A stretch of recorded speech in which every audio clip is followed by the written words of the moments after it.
Je tu nový týždeň a vy počúvate Náskok. Marketingový podcast, kde si zhrnieme to najpodstatnejšie z kampaní, nástrojov, AI trendov a dátového sveta.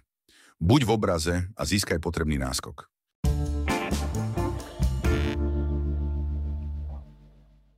Google testuje AI generované popisy pre výsledky v organickom vyhľadávaní.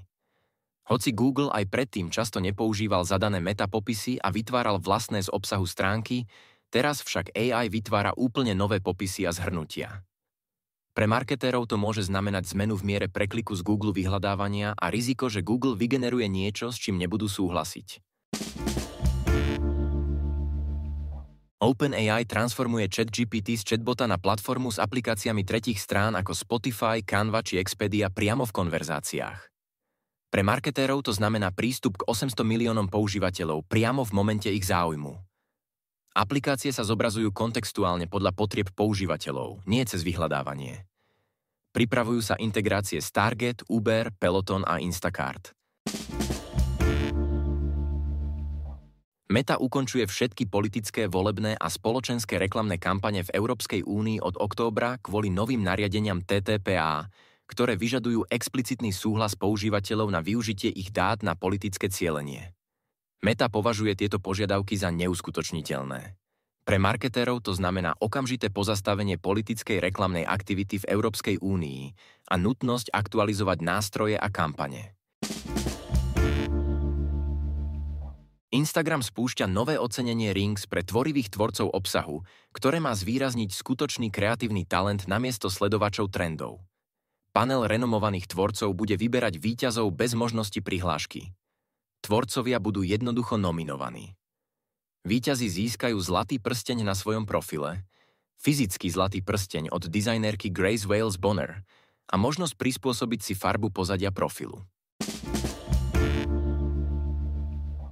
Google rozšíril svoju AI funkciu Try-on o topánky a sprístupnil ju v Austrálii, Kanade a Japonsku. Technológia využíva pokročilé rozpoznávanie tvarov a hĺbky na zobrazenie oblečenia a obuvy na tele používateľa po nahratí fotografie.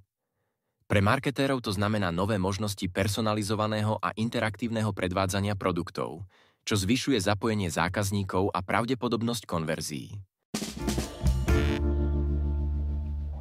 Google pridal nový atribút Campaign Type do Channel Performance reportu, ktorý momentálne nie je funkčný, ale signalizuje rozšírenie reportu za hranice Performance Max kampaní.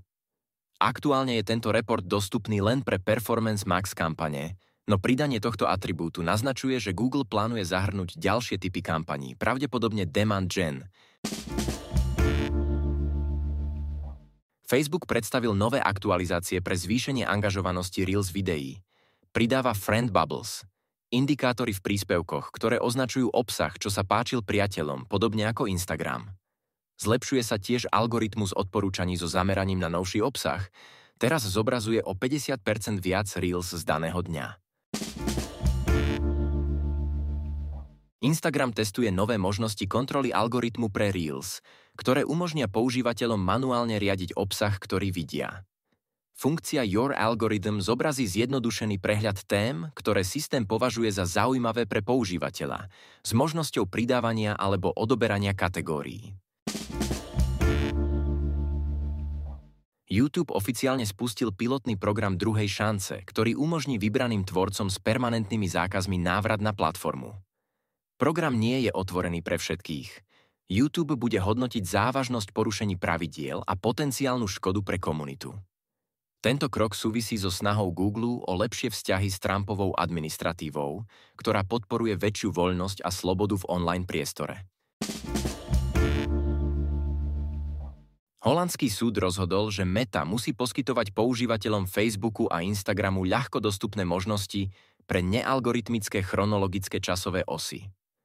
Hoci Meta ponúka chronologické zobrazenie od roku 2022, používatelia ho nemôžu nastaviť ako predvolené a aplikácia sa vždy spúšťa s algoritmickým feedom. Meta sa proti rozhodnutiu odvolá, pretože tvrdí, že podľa ich testov algoritmy zvyšujú zapojenie používateľov a vedú k vyššej spokojnosti používateľov. To je na dnes všetko. S ďalšou várkou online noviniek sme tu pre vás opäť o týždeň.